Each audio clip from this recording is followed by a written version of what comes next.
Commander Lyrax's four-fingered hand trembled as he reviewed the casualty reports streaming into Proxima Station's command center. 5 years of relentless war against the Vraxian Empire had reduced the once mighty Galactic coalition to a scattered, desperate resistance. Through the cracked viewport, the blue-green gas giant Proxima IV loomed large, its surface occasionally illuminated by the silent flash of coalition ships dying in orbit. "Sir, Sector 7 defensive line has collapsed," reported his tactical officer, an Aleri whose luminescent skin had dimmed with fatigue. "The Modani crystal ships are attempting to regroup at Nav Point Delta." But the officer's voice trailed off as another series of alerts painted the holographic display crimson. Lyrax nodded grimly. The coalition species had each brought unique strengths to the Alliance. The Aleri with their psychic barriers, now exhausted from constant deployment. The crystalline Modani whose living ships were being systematically shattered. The gaseous Vox whose cloud tech jamming fields had been neutralized by Vraxian countermeasures. And the humans, brave, innovative, but ultimately the first to fall, their homeworld quarantined behind enemy lines for years.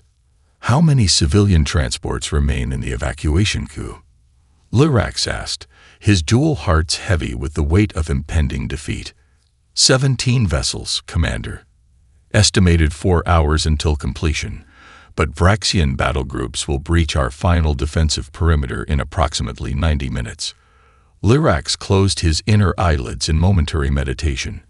5 years ago, he'd been a diplomatic envoy, not a military commander. Now, he would be the one to draft surrender terms to save what remained of coalition civilization. "Sir," the communications officer's voice cracked with alarm. "Something's penetrating our encryption layers, all of them simultaneously." The main view screen flickered, its tactical display dissolving into static before being replaced by a simple text message that made the entire command center fall silent. "Operation Phoenix INITI. Stand by, or TCS INVYCTUS. Impossible," whispered Lyrax. The human battleship Invictus had been the first major casualty of the war, sacrificing itself to ensure the evacuation of 3 coalition colony worlds. Its destruction had been witnessed by thousands, its debris field catalogued, its crew memorialized across coalition space. A junior officer, too young to have seen the early war, looked up in confusion. The human vessel. But that was destroyed. 5 years, 2 months, and 14 days ago, Lyrax confirmed, his voice barely audible as the station's sensors began registering an anomaly at the edge of the system. The view screen shifted to show a spatial distortion forming, a tear in reality that defied known physics. Energy readings spiked beyond measurable limits as the rift expanded. Several officers backed away instinctively, but Lyrax moved closer, his gaze fixed on what emerged from the impossible breach. The silhouette was unmistakable, the angular, utilitarian design of human military architecture. But the vessel that pushed through the rift was both familiar and profoundly changed. The TCS Invictus's hull now rippled with geometric patterns that seemed to shift between dimensions, its surface flowing like liquid metal while maintaining structural integrity. Where battle damage had once torn the ship apart, new sections gleamed with technology unlike anything in known space. "Incoming transmission," the communications officer announced, voice trembling. "Audio and visual. It's Commander, it's Captain Helena Reyes." The face that appeared on screen was human, but aged beyond the 5 years that had passed. A woman with silver-streaked hair, eyes that held decades of experience, and neural interfaces pulsing at her temples. "This is Captain Reyes of the TCS Invictus," she said, her voice steady despite the impossibility of her existence. "We've come home, Commander. And we've brought the means to end this war." Admiral Korza stalked the command deck of the Vraxian dreadnought Inevitable Conquest, his chitinous exoskeleton gleaming under the crimson battle lights. Victory pheromones wafted from his specialized glands, triggering instinctive displays of submission from subordinates as he passed. Tactical analysis confirms the coalition defense grid will collapse within the hour, Admiral reported his second-in-command, Sub-Commander Vex. Our assault carriers stand ready to deploy occupation forces once the orbital platforms are neutralized. Korza clicked his mandibles in satisfaction. His personal trophy wall already displayed fragments from a dozen conquered worlds, the centerpiece being a twisted section of hull plating from the human vessel Invictus *. The strategic algorithms had been correct. Eliminating the humans first had been essential. Despite their primitive technology, their unpredictable nature had represented the greatest long-term threat to Vraxian dominance. Begin preparation of the victory broadcast, Korza ordered. The Emperor will address the conquered species personally once. The command deck's alarm systems suddenly shrieked, cutting through his words. Emergency lighting bathed the bridge in pulsing amber as sensor operators hunched over their stations in confusion. Report, barked Korza, his victory pheromones instantly replaced by the sharp scent of battle readiness. Spatial anomaly detected at coordinates 227 Mark 44, Admiral. The science officer's exoskeleton paled to a sickly yellow. Energy signatures exceed known parameters by orders of magnitude. The main view screen shifted to display a tear forming in the fabric of space itself, crackling with energies that defied comprehension. The rift expanded, its edges shifting through dimensional planes that Vraxian sensors struggled to categorize. Vessel emerging from the anomaly, announced the tactical officer, voice dropping to a whisper. Configuration matches. This cannot be correct. The officer's multifaceted eyes widened. Sir, it's registering as the human battleship Invictus *. Korza froze, his compound eyes fixed on the emerging silhouette. The vessel's outline was unmistakably human in design, but what emerged from the rift was a nightmare transformation of the ship he'd helped destroy 5 years earlier. The Invictus's hull now rippled with geometric patterns that seemed alive, pulsing with energies that made senior engineers hiss with religious dread. Sections of the ship shifted configuration in real time, weapon emplacements appearing and disappearing, as if testing various tactical arrangements simultaneously. Most disturbing to Korza was the fragment of Invictus hull plating in his trophy collection, now vibrating with increasing intensity, resonating with its transformed twin. Impossible, he whispered. We confirmed its destruction. Every fragment was accounted for.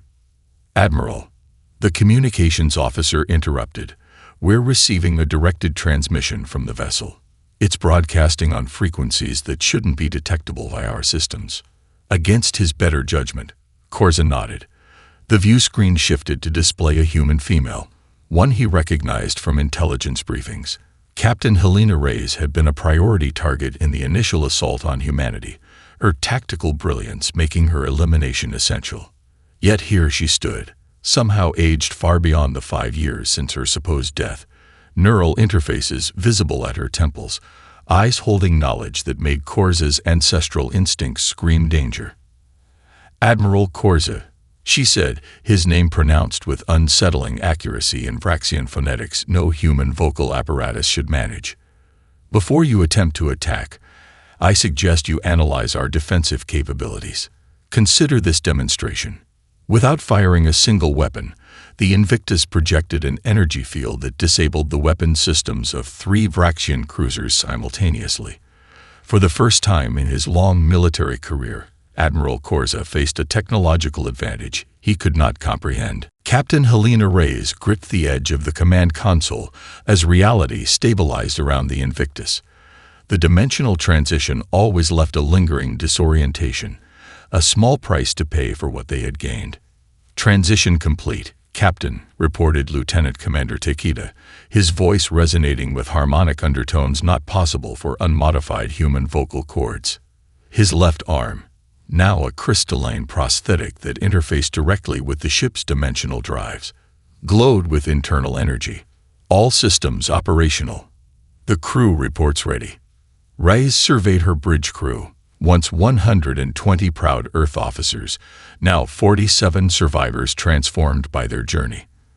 For the Coalition, 5 years of brutal war had passed. For the Invictus crew, it had been 37 years of exile, adaptation, and metamorphosis. Her reflection in a darkened display panel revealed a face aged far beyond her service record. Silver threading her once black hair, neural interface nodes visible at her temples, eyes holding memories of another universe. The predecessors had changed them all, not merely to survive, but to become vessels for technologies beyond human comprehension. "Status report," she ordered, her voice steadying the crew as it had through countless impossible situations in the pocket dimension where they'd been stranded. Coalition forces at critical failure point, reported Tactical Officer Chen, whose cerebral implants processed battlefield data faster than any AI. The right side of his skull housed exposed circuitry that pulsed with each calculation. Vraxian victory estimated within 90 minutes without our intervention. The holographic presence of Axiom materialized beside her, their predecessor mentor's form shifting constantly between geometric patterns that human minds had required years to comprehend. Unlike the other evolved species who had flooded this galaxy eons ago, Axiom had recognized humanity's potential. "Your return window is brief, Helena." It communicated directly into her consciousness. The harvesters have already sensed the dimensional disturbance. Through the view screen, Rise watched the stars of home, a sight that had sustained her through endless cycles of predecessor training and genetic enhancement. The ship's AI displayed real-time images from across Coalition space, desperate battles, fallen worlds, refugees fleeing destruction. Lieutenant Rivera, whose vocal modifications could now manipulate energy fields through harmonics, wiped away a tear. "They mourned us as heroes," she whispered. "They never expected us to return." Dr. Patel, the ship's physician whose body now housed predecessor medical technology that had kept the crew alive through their metamorphosis, stepped forward. "They will fear us now," he said softly. "We are no longer fully human." Ray stood, activating the ship-wide broadcast. "We left as soldiers," she told her crew, her voice reaching every compartment where the transformed survivors prepared for battle.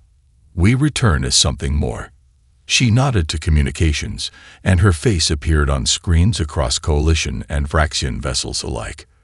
"This is Captain Helena Reyes of the TCS Invictus 37 years ago by our time, 5 by yours, we were pulled into another dimension while defending humanity. We have returned with knowledge and technology from the predecessors, the first species to face what's coming and survive." Her voice hardened as she stared directly at Admiral Corza on the Vraxian command ship. "This war between our peoples is a prelude to extinction for all sentient life in this galaxy. Stand down your forces, Admiral. What we face together is far worse than what we've done to each other."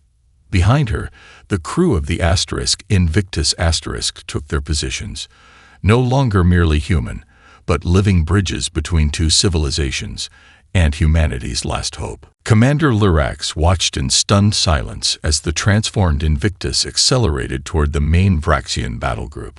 Coalition tactical officers frantically calculated intercept vectors, convinced they were witnessing a suicidal charge.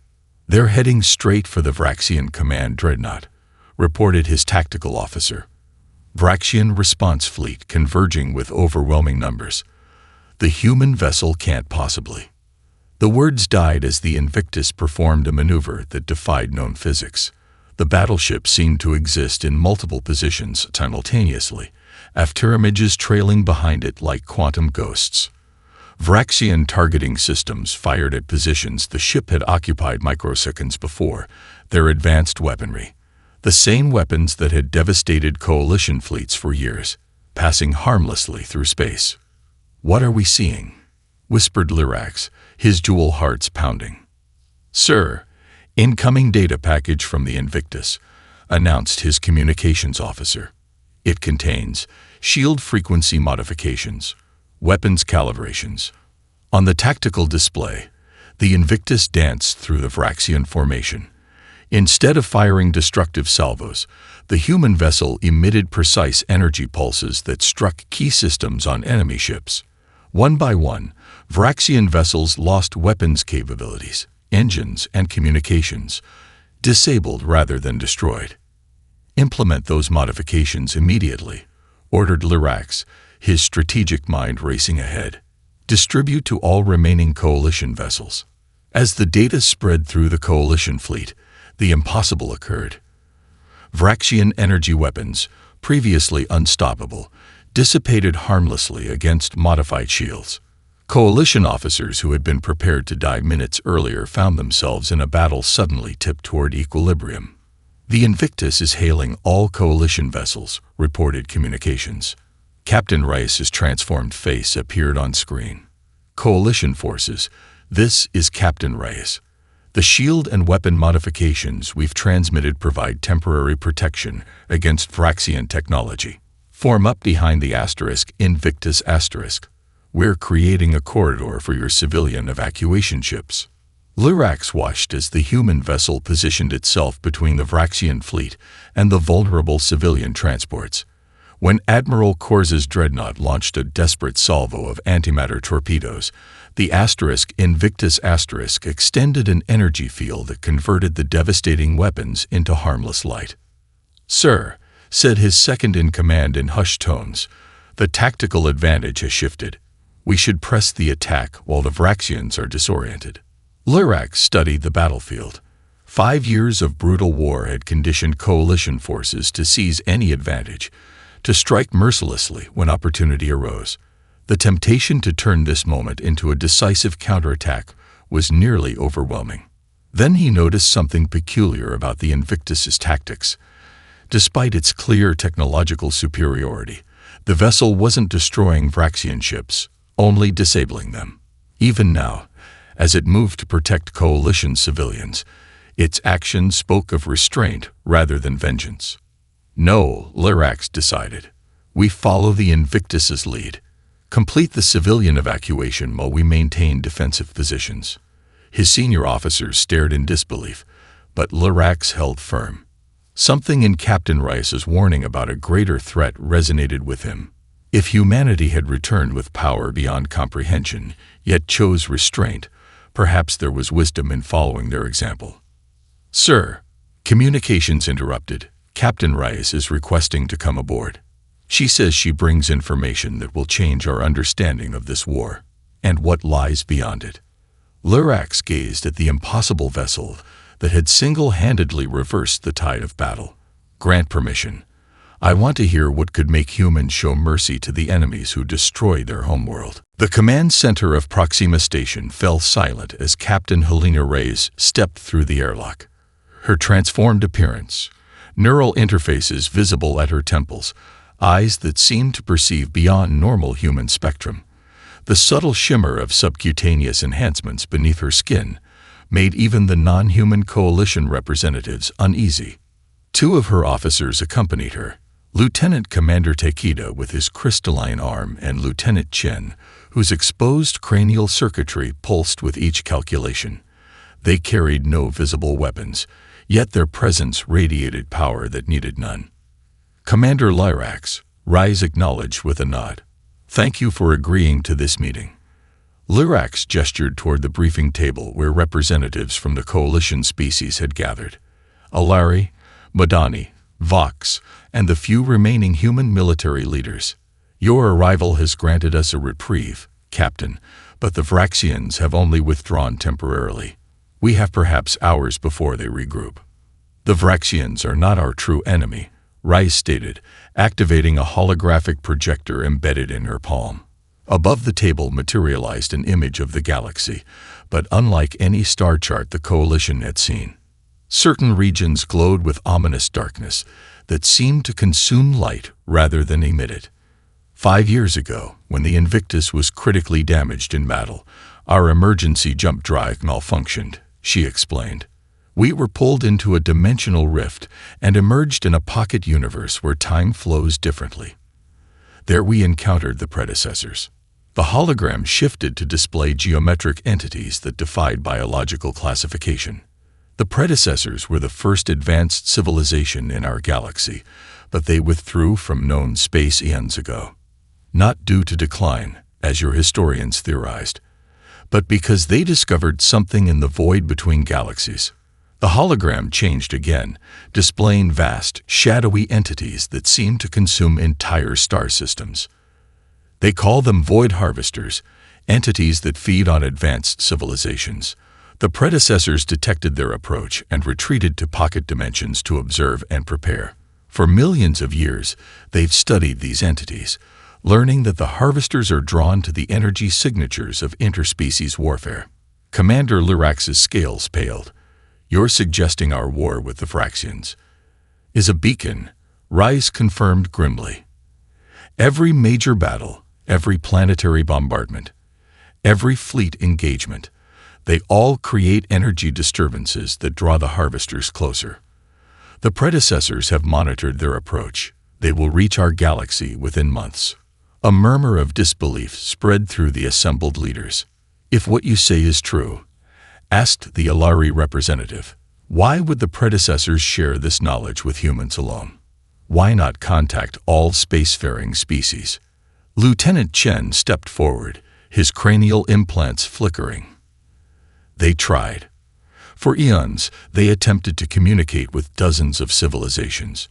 Most either collapsed into religious devotion or fragmented in existential terror. Humanity was different," added Takeda, his crystalline arm refracting light across the chamber. "When faced with the impossible, we asked questions. When shown cosmic horror, we sought solutions. The predecessors called it adaptive cognition under existential pressure." Reyes nodded. "We spent 37 years learning their technology, integrating it with our biology, and preparing to implement what they called the predecessor protocol, a technological package that can shield our galaxy, but requires all spacefaring species to contribute their unique biological and technological strengths." She placed a small crystalline device on the table that projected schematics of unprecedented complexity. "This is how we save everything that lives. Not just the Coalition, not just humanity, the Vraxians too. All life in our galaxy stands together or falls to the harvest." Commander Lyrax studied the impossible technology before him, then raised his gaze to meet Reyes's transformed eyes. "And if the Vraxians refuse to cooperate?" Captain Reyes's expression hardened.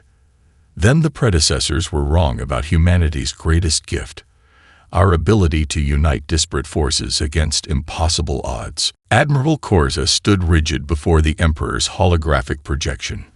The massive chamber aboard the Vraxian dreadnought Inevitable Conquest had fallen deathly quiet, even the ship's engineers silencing their work in distant compartments.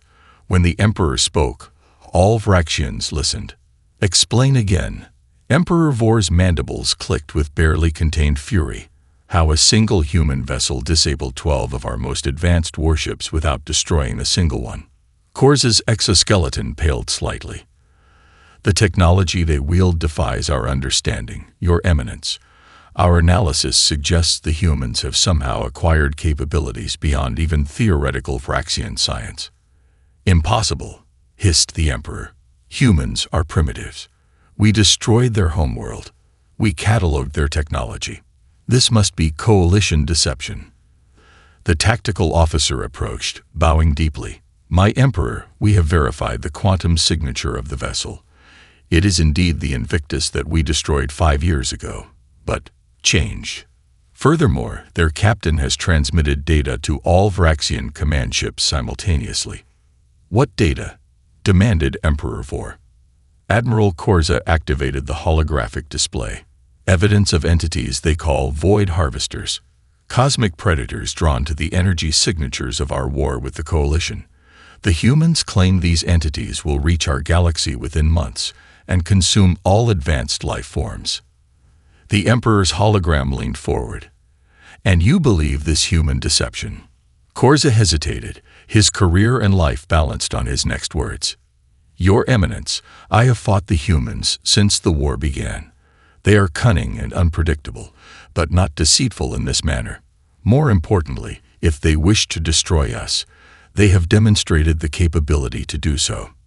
Instead, they disabled our ships with precision that preserved Vraxian lives." The main view screen activated without command input, displaying Captain Rice's face. Emperor Vor, she addressed him directly, using perfect Vraxian honorifics that no human should know. I understand your skepticism. The Vraxian Empire initiated this war based on predictive algorithms that indicated humanity would eventually threaten your dominance. Those algorithms were correct. Humanity is dangerous precisely because we adapt and evolve rapidly. She gestured, and the screen displayed images of planets being consumed by shadow-like entities. These recordings were made by predecessor monitoring stations in nearby galaxies. The Void Harvesters have consumed 17 advanced civilizations in the past million years. They are drawn to the energy signatures of interstellar war, signatures we have been broadcasting across the cosmos. The Emperor's mandibles twitched in the Vraxian expression of uncertainty. If what you say is true, why would we trust our enemies? The Coalition would gladly sacrifice us to these harvesters. Because the predecessor protocol requires all spacefaring species to contribute, Rise explained. The Alari's psychic barriers, the Modani's crystalline technology, the Vox's phase manipulation, and yes, the Vraxian biological adaptation capabilities. Each species possesses unique traits essential to creating the galactic shield. Without the Vraxian contribution, all life in our galaxy faces extinction. Throughout the Vraxian fleet, the message repeated simultaneously. Half the Vraxian commanders dismissed it as human trickery, but Admiral Korza and those who had witnessed the Invictus' power recognized the ring of truth. I request permission to initiate diplomatic contact, Your Eminence, Korza said carefully. If they speak falsely, we lose nothing. If they speak truth and we ignore it. Emperor Vor's hologram flickered as he considered, his ancestral instincts warring with imperial pride. Proceed with caution, Admiral. But remember, a Vraxian never truly trusts a potential meal. As diplomatic channels opened between former enemies, Captain Rice and her transformed crew began the impossible task of bridging divides between species who had spent 5 years trying to exterminate each other. Lieutenant Commander Takeda stood before the assembled Coalition Vraxian Joint Defense Council, his crystalline arm projecting holographic data that filled the repurposed war room of Proxima Station. 2 weeks had passed since the Invictus's return. 2 weeks of frantic diplomacy, technological exchange, and fragile cooperation between former enemies. Predecessor monitoring stations are activating throughout the galaxy, he reported, his voice carrying harmonic undertones that made the translation systems unnecessary. The network has been dormant for millennia, but they're responding to the Harvester's approach. The hologram displayed hundreds of ancient structures scattered across the galaxy, pulsing with renewed energy. Most species had dismissed these artifacts as dead relics. Now they glowed with purpose that transcended their creator's disappearance. How much time do we have? Asked Commander Lurax, who co-chaired the council alongside Admiral Korza in an alliance that would have been unthinkable a month earlier. Less than we hoped, Takeda answered grimly. The Harvesters have accelerated their approach. Our analysis indicates they detected the culmination of our war. Specifically, the antimatter detonations from the Battle of Centauri Deep. He highlighted a system where Vraxian forces had obliterated a coalition fleet 4 months earlier. Admiral Korza's mandibles clicked in the Vraxian expression of concern. The first incursion. Here, Takeda indicated a remote system near the galaxy's edge. The Void Harvester probe has already consumed the mining outpost at Epsilon Indi. 80,000 lives lost in minutes. The room fell silent as footage from automated defense satellites played. A shadow that defied physics engulfing an entire space station, leaving nothing behind but empty space where matter had once existed. The predecessor protocol implementation stands at 63% completion, reported Lieutenant Chen, his cranial implants flickering as he processed data streams. We require at least 87% for minimal effectiveness against a full incursion. The Alari representative rose, her luminescent skin pulsing with agitation. The protocol requires technologies from all our species, yet we struggle to integrate systems that were designed to destroy each other. 5 years of war cannot be undone in 2 weeks. It must be, Captain Rice stated, entering the chamber. Her transformed appearance still unsettled many, but her authority was unquestioned. We've received word of a second incursion at Ta City. The Harvester is moving faster than predicted. Disagreements erupted across the chamber. Coalition species blamed Vraxian obstructionism for delays. Vraxian representatives accused the coalition of withholding crucial technologies. Both sides questioned human motivations. 5 years of atrocities could not be forgotten overnight. Reyes slammed her hand on the central console, the neural interfaces at her temples flaring with energy that silenced the room. While we argue, the Harvesters approach. We need a unified command structure. Now, she activated a holographic display showing a revolutionary organizational framework, one that positioned each species in roles that maximized their natural strengths while compensating for weaknesses. The Alari's intuitive thinking complemented Vraxian tactical precision. Modani crystalline technology enhanced Vox phase manipulation. Human adaptability bridged incompatible systems. This is not a military hierarchy, she explained. It's a neural network, with each species forming specialized nodes in a collective defense consciousness. The predecessors called it convergent evolution applied. But we humans have a simpler name for it. Admiral Corza studied the framework, his compound eyes reflecting the holographic light. What do you call this strategy, Captain? Humanity, she answered simply. The recognition that our greatest strength comes not from standing alone, but from finding unity in our differences.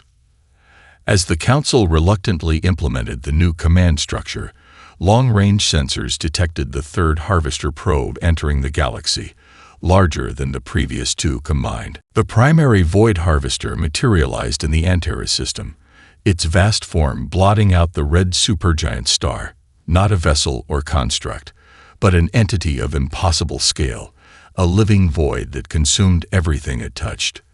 The unified fleet assembled to meet it represented the greatest concentration of firepower ever gathered in the galaxy's history. Predecessor protocol at 92% implementation. Lieutenant Chen reported from the Asterisk Invictus's Asterisk Bridge, his exposed circuitry pulsing rapidly. Shield harmonics synchronized across all vessels. Captain Rice surveyed the tactical display. Coalition cruisers flew in perfect formation with Vraxian battle groups. Alari psychic amplifiers enhanced Modani crystal weapons. Vox phase shifters protected Vraxian boarding parties.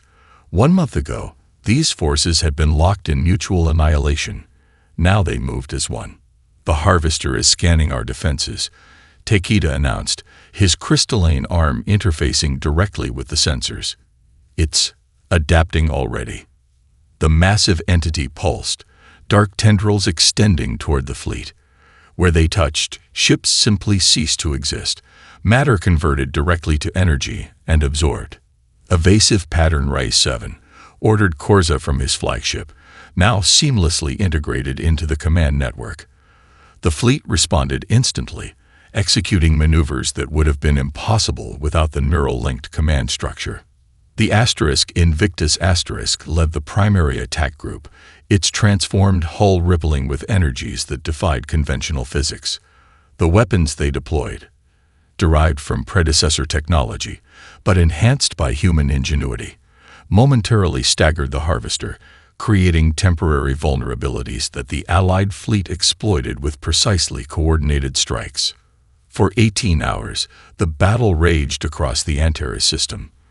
The Harvester adapted to each strategy, forcing the defenders to constantly evolve their tactics. Ships were lost by the dozens, then hundreds, yet the fleet maintained cohesion, each sacrifice buying crucial data that improved their collective chances. But it wasn't enough.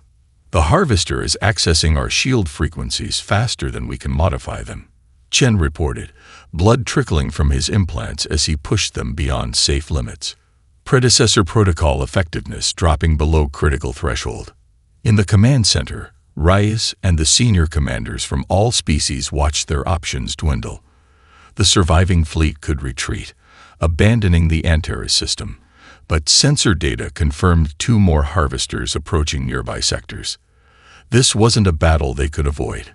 There is one option the predecessors theorized but never attempted, Reyes said quietly, her neural interfaces pulsing with calculations. A dimensional shear using the Invictus's modified drive core. It could create a pocket universe that would trap the harvester between dimensional planes. The implications were immediately clear to everyone present. Admiral Corza's compound eyes fixed on her. Your ship would be trapped as well. Yes, she acknowledged simply. Commander Lyrax stepped forward. We can modify the protocol to extract your crew before. No, Reyes interrupted. The core must be manually modulated during the entire sequence. There's no remote option. Before anyone could argue further, she activated her neural interface, communicating directly with her crew through their shared enhancements. The Invictus broke formation, accelerating toward the harvester's center mass. Captain Reyes, what are you doing? Demanded Corza. What humanity does best, Admiral, she replied, her voice steady. Adapting to ensure others survive. The Invictus plunged into the heart of the harvester, its hull glowing with energies never before witnessed in this galaxy. The dimensional drive core reached critical overload, creating a cascade reaction that tore reality itself. A blinding flash engulfed both the harvester and the battleship, collapsing into a dimensional rift that sealed itself moments later. Where a cosmic predator had threatened all life, now only empty space remained, and with it, the Invictus and her crew, gone once more. In the stunned silence that followed, Admiral Corza turned to Commander Lyrax. Why? He asked simply.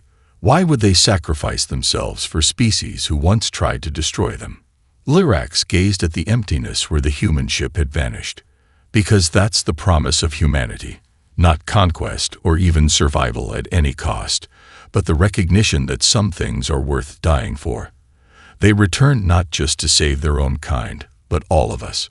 Throughout the galaxy, the remaining predecessor stations pulse with new information, distributing the data gathered during the battle, knowledge that would prepare the unified forces for the harvesters still approaching. The war that had nearly ended in extinction had transformed into something else entirely, a legacy built upon a single human battleship that had returned against all odds, twice defying oblivion to forge an impossible path forward.